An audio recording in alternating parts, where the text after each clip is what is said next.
नमोस्तुते महामाये मातंगी मोड़ेश्वरी सर्वकष्ट हरे देवी भक्ति मुक्ति प्रदायिनी धर्मारण्ये स्थिता देवी विद्यारण्ये संस्थिता रक्ष रक्ष महादेवी मोड़ कुलोधारिणी धर्मारण्ये तीर्थ स्थाने संस्थिता भवतारिणी दुष्ट कर्णाट की धाता श्यामला रूप धारिणी मोड़ जनहा वंदिता मातंगी मोड़ कुले कृपा करो सिद्धि बुद्धि प्रदे देवी अष्टादश भुजधारिणी।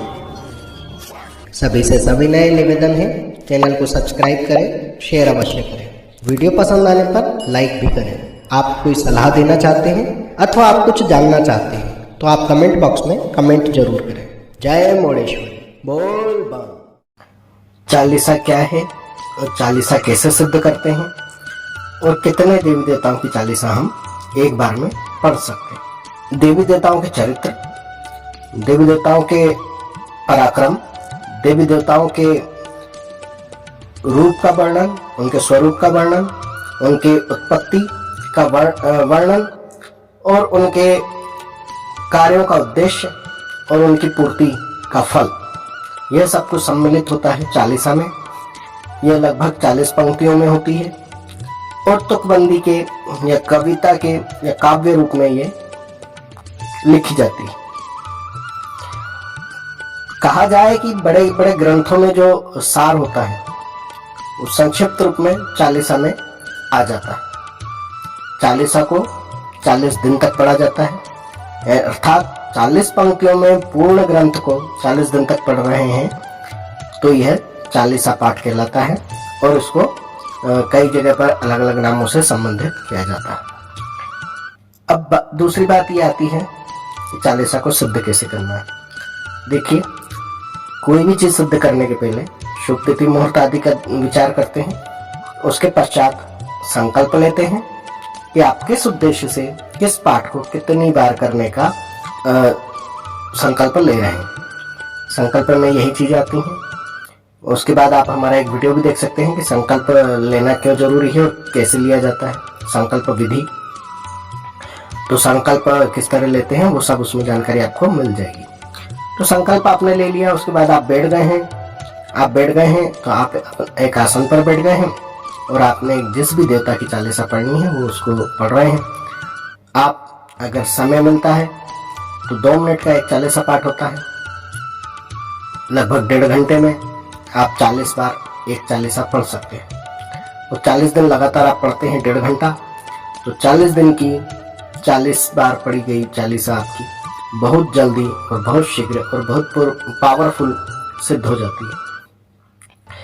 अब कितनी चालीसा हम एक बार में पढ़ सकते हैं? तो भैया, अगर आप सिद्धि के उद्देश्य से कर रहे हैं तो एक बार में एक ही चालीसा पढ़ें, ताकि उसमें उपस्थित जो देवता हैं जिनके वो चालीसा है तो उनके सिद्ध होने का आपको एहसास हो, अनुभव प्राप्त हो कि उनकी चालीसा पढ़ने के बाद आपके साथ क्या घटित हो रहा है, वे क्या संकेत आपको दे रहे हैं, किस प्रकार से आप की जो सिद्धि का कर्म चल रहा है, जो आपकी आध्यात्मिक उन्नति की तरफ आपने जो कदम बढ़ाया है वो किस ओर जा रहा है, क्या उसकी दिशा सही है गलत है, किस प्रकार के अनुभव हो रहे हैं। ये सब अनुभूति आपको अपने आप में आकलन भी करना होगी और इसका आपको प्राप्ति भी होगी। यदि आप एक ही समय में कई चालीसाएं पढ़ते हैं तो आपको पता नहीं चलेगा कि आपको कौन से देवता सिद्ध हो रहे हैं, किस देवता की विशेष कृपा आपको प्राप्त हो रही है, कौन अतिशीघ्र आपके पास आए हैं और कौन आपको शुभ फल दे रहे हैं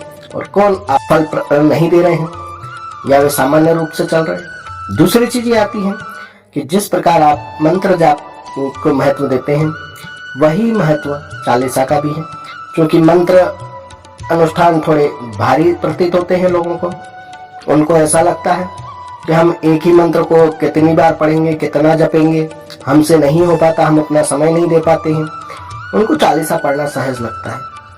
वे 40 दिन लगातार नित्य एक पाठ भी करते हैं तो उनका लगभग 2 से 3 मिनट में एक चालीसा हो जाती है, तो उनके लिए कितना सहज है। अब रही बात कि आपने चालीसा पढ़ लिया है, चालीसा कर लिया है, तो आप देखिए क्या करें। चालीसा जब पूर्ण हो जाती, 40 दिन हो जाते हैं, आप उसको बंद ना करें, उसको पढ़ते रहें, लगातार पढ़ते रहें पर हाँ, आपका जो नियम था, संकल्प था कि मैं इतने दिन ये पढ़ूंगा ही पढ़ूंगा, चाहे दुनिया इधर से उधर हो जाए, मैं निश्चित इस समय पर ये चालीसा पढ़ने वाला हूँ, वह आपका उद्देश्य पूर्ण हो चुका है, वह अब आपका कर्म पूर्ण हो चुका है। अब आप नित्य पढ़ें। अब आप उतने भयंकर बंधन में नहीं है। मान लीजिए किसी परिवार में मृत्यु हो जाती है, कोई जन्म होता है, किसी का शादी विवाह है और आपको जाना आवश्यक है, तो अब आप खुशी खुशी निश्चिंतता से जा सकते हैं। दूसरी चीज ये है कि जब 40 दिन पूर्ण हो जाते हैं तो जिस देवता की आपने चालीसा की है, आप उनके मंदिर में जाएं, फल फूल प्रसाद आदि जो भी आपसे बनता है, आपके सामर्थ्य में है, आप उनको भेंट चढ़ाएं और उन्हें धन्यवाद कहें कि आपने अपने संकल्प को पूर्ण किया और उन्होंने उसमें आपकी बहुत सहायता की, और जो भी आपको अनुभव हुए हैं उसके लिए उन्हें धन्यवाद कहें। अनुभव आपको किसी अन्य को बताने की आवश्यकता नहीं है, या आपके लिए है, तो आप इन्हें सहेज कर रखें। अपने शुभ क्षणों की जिसको कहें कि आपकी मेमोरी में इसको बनाए रखिए, आपके मस्तिष्क में इनको कैद रखिए, बार बार इन्हें महसूस कीजिए, देखिए और समझते रहिए।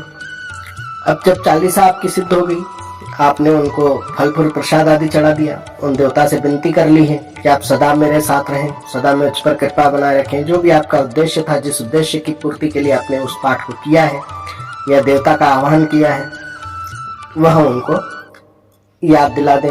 और चालीसा के लिए पहली चीज तो यह है कि जिस भी देवता को आप आराध्य मनाते हैं, अभी आपके अगर इष्ट नहीं है तो आपने जिनको भी आराध्य बनाया है या जिनकी आप पूजा अर्चना करते हैं, जिसके प्रति आपका अधिक प्रेम है, आप उनकी चालीसा ले सकते हैं। या आप कई देवियां हैं तो आप अलग अलग देवियों के अलग अलग चालीसा पढ़ने के बजाय मात्र एक दुर्गा चालीसा आप पढ़ लेते हैं तो हो जाती है। यदि आपका न कोई आराध्य देव है, न इष्ट देव है, और आपके मन में ये चल रहा है कि मैं किसकी चालीसा पढ़ना उचित रहेगा, तो आप शिव चालीसा और हनुमान चालीसा और दुर्गा चालीसा में से कोई एक ले सकते हैं, जिसके प्रति आपकी थोड़ी बहुत भी श्रद्धा हो। तीनों ही पावरफुल हैं, तीनों ही अपने आप में परिपूर्ण हैं। आप कोई भी एक चालीसा का पठन कर सकते हैं, सिद्ध कर सकते हैं, और हमेशा ही ये आपके साथ रहती हैं। शक्तियाँ आपके उद्देश्य को पूरा करती हैं और सहज सरल सुलभ करती हैं। जितने दिनों आप चालीसा का संकल्प ले रहे हैं, 40 दिन का ले रहे हैं, जाहिर सी बात है, तब आप ब्रह्मचर्य का पालन करें। ब्रह्मचर्य का पालन किस प्रकार किया जाएगा, किस प्रकार करना होगा, इसके बारे में वीडियो अवश्य बनाया जाएगा। काफ़ी दिनों से इसकी डिमांड है, परंतु इस पर अभी वीडियो बनाने का समय नहीं मिल पाया।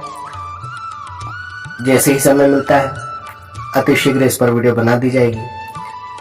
लेकिन आप ध्यान रखें कि ब्रह्मचर्य के बिना कोई भी देवता की सिद्धि कठिन होती है। इसी के साथ जय माता दी, बोल बम। ओम मणिक्यमणामप्लाल्यन्तीं मदालसां मंजुलवाग्विलासां महेन्द्रनीलं द्युतिकोमलांगी मतं कन्या मनसा स्मरामि।